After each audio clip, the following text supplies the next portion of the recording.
Assalomu alaykum hurmatli kanalimiz muxlislari.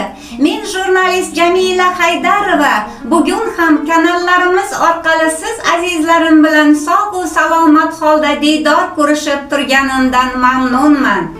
Kirib kelayotgan Qurbon hayiti bilan ona xalqimizni, muhtaram prezidentimizni, siz azizlarimizni chin qalbdan samimiy muborakbod etaman. Sizlarga oilaviy baxt, tinchlik, omonlik tilayman.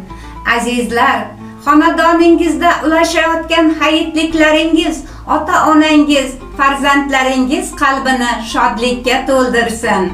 Mehr oqibatingiz hamisha bardavom bo'lishi tilakdoshiman. Navolar taralsa mashshoq o'lurmi?